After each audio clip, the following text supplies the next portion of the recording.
Welcome to Gospel Tangents, the best source for Mormon history, science, and theology. I'm Rick Bennett. In our next conversation with John Turner, he's the author of Joseph Smith, The Rise and Fall of an American Prophet. We're going to be giving away a free copy, an autographed copy. Go to gospeltangents.com/contest. You could win a copy right here. In our next conversation, we're diving into polygamy.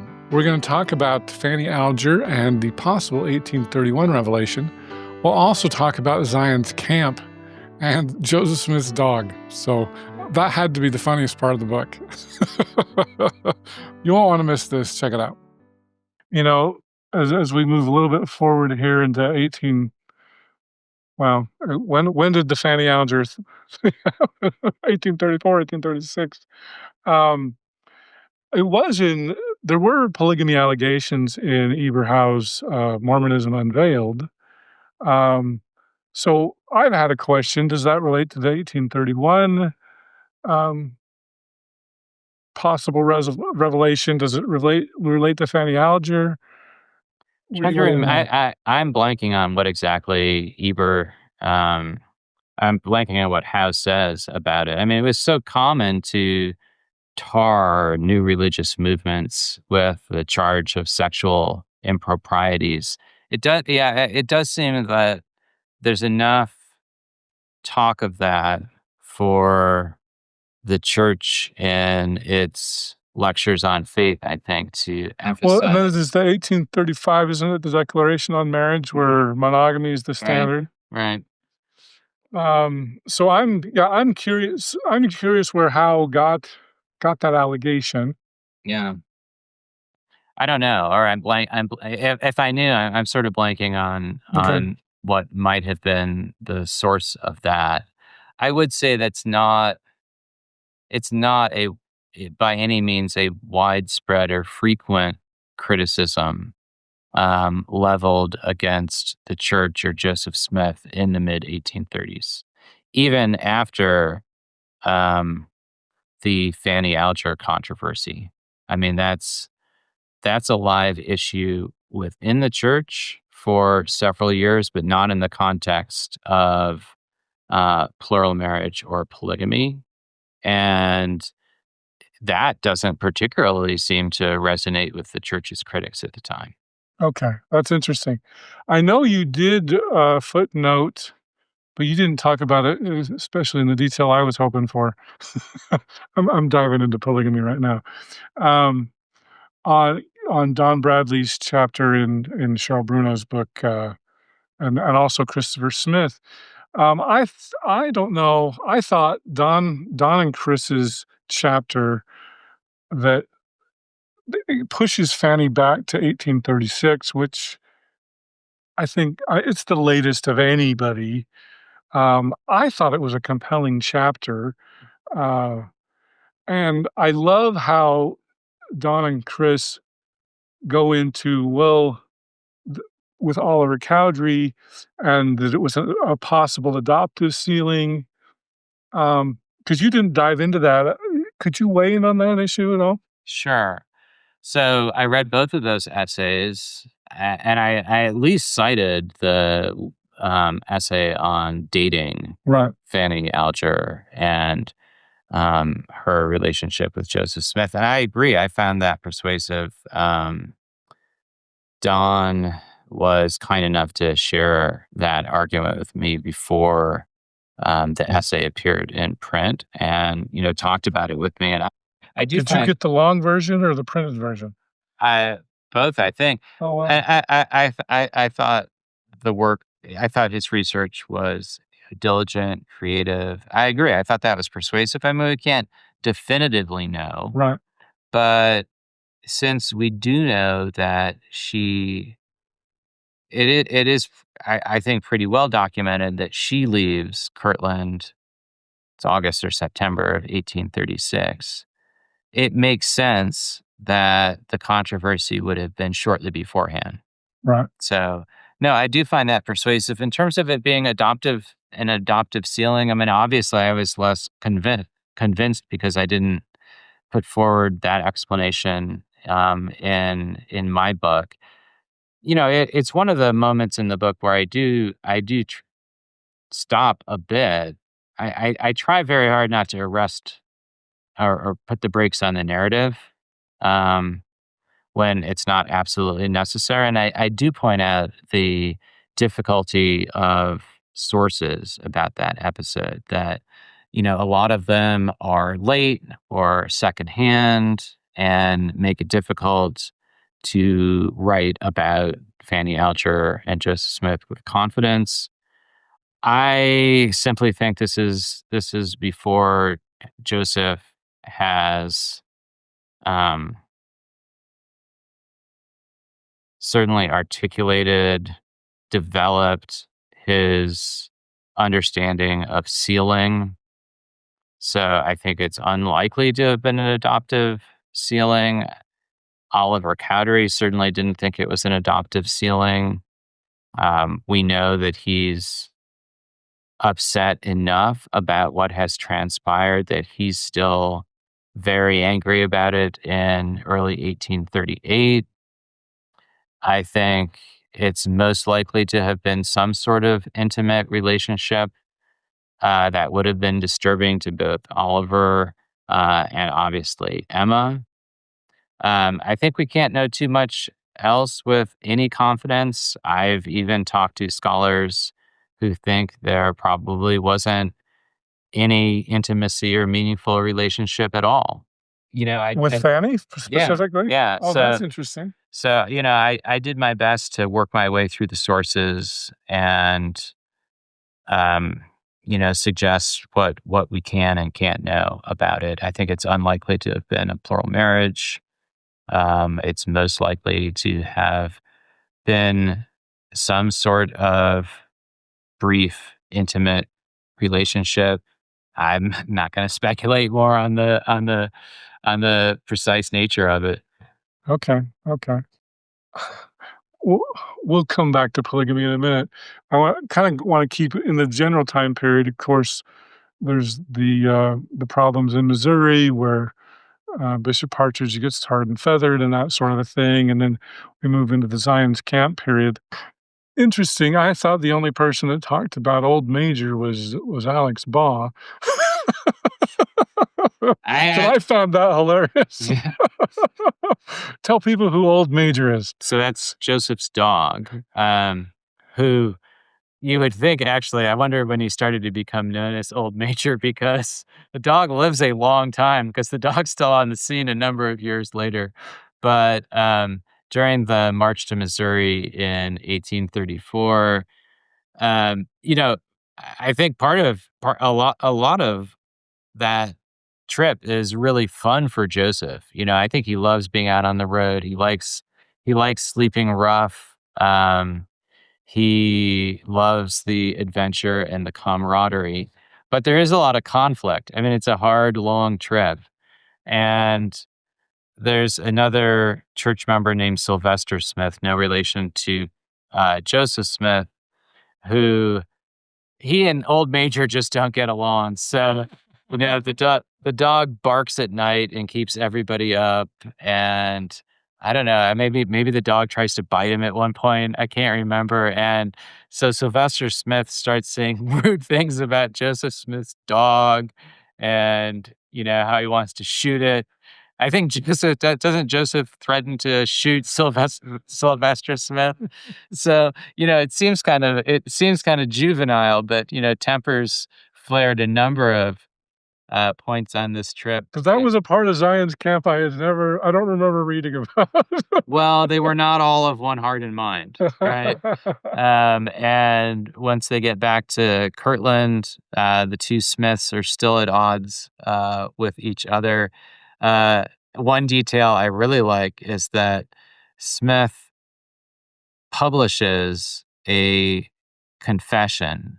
Sylvester Smith publishes a confession that he has, I don't know, transgressed by opposing Joseph in a rude way or something like that. And he doesn't want to make the confession.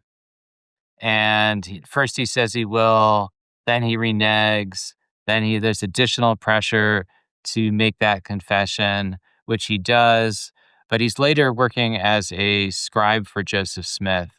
And somewhere in a history or on another document, he's able to make a note that he's made this confession under duress or something like that, which I really like. He then drifts away from the church when everything collapses in Kirtland, I think. Yeah. So, and I know this is a faith question, not a history question, but would that with Zion's camp specifically, would that be a false revelation? Great question.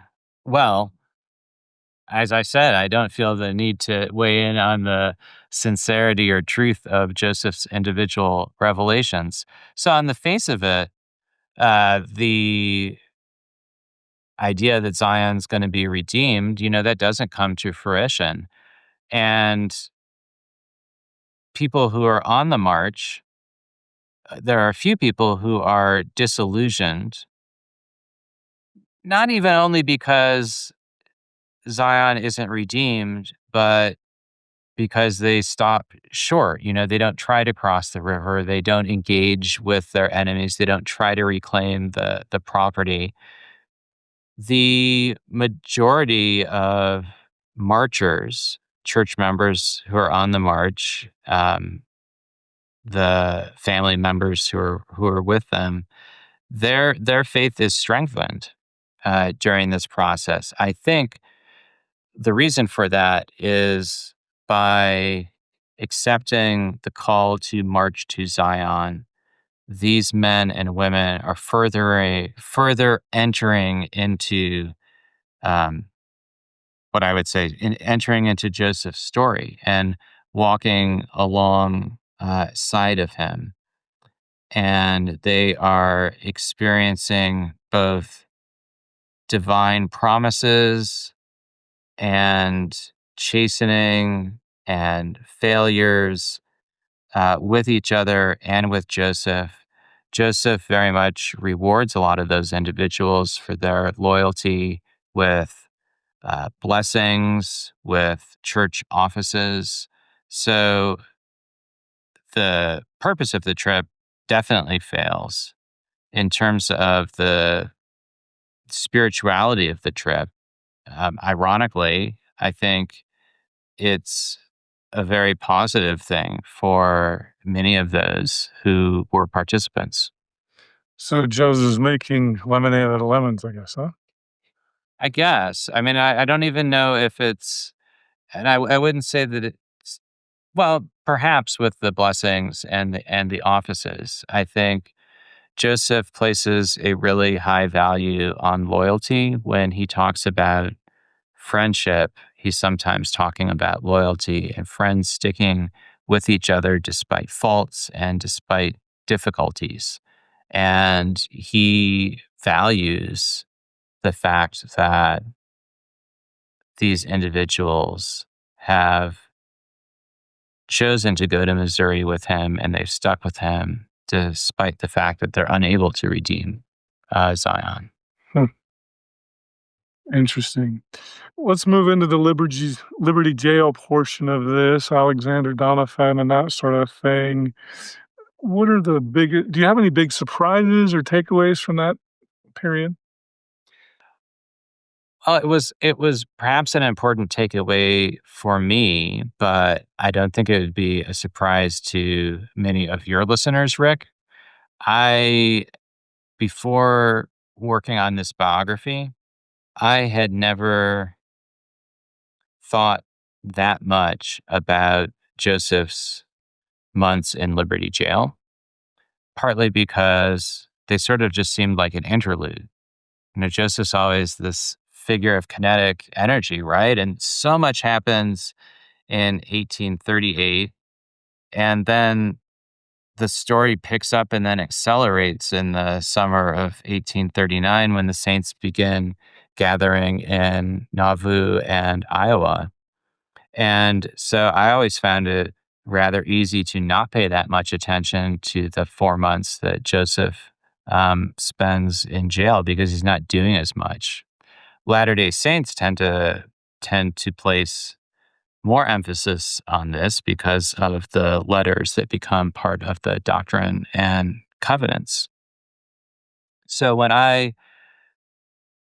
worked on this biography, I spent more time thinking about those months than I had previously. And I do think they were incredibly significant in Joseph's life. They're really terrible. They're obviously terrible months. It's a squalid jail. Uh, it's a very forlorn moment. I think Joseph feels abandoned by God, not so much by the saints because people write to him and come and visit him, but he reflects on that in one of those letters. What do we essentially? How do we respond when we feel that God has abandoned us or is not intervening on our behalf? He's also facing a capital charge of treason, and I think because we know that Missouri officials at the time allow him to escape, I think we tend to maybe not take that seriously either, at least once he gets into jail and he's not shot on site right after the surrender. But Joseph has to contemplate with the horror of those 4 months and the possibility going forward that people in Missouri or elsewhere might want to arrest and execute him.